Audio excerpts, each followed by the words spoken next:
El punt culminant de la ruta que hem fet per les muntanyes de Prades és, no l'últim, però el punt culminant és la Mola d'Estat, 1.127 metres i un balcó perfecte sobre tota la vall del riu Brugent.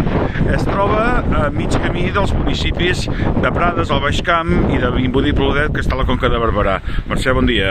Amb ella l'hem fet aquesta ruta, que és impressionant. És un dels cims essencials del repte dels 100 cims de la Federació d'Entitats Excursionistes de Catalunya.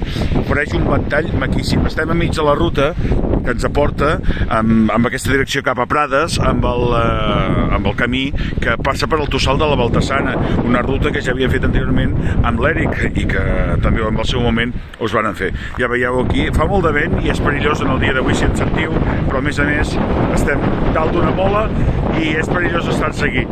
Veieu tota aquesta vall del riu Brugent, que és realment preciosa.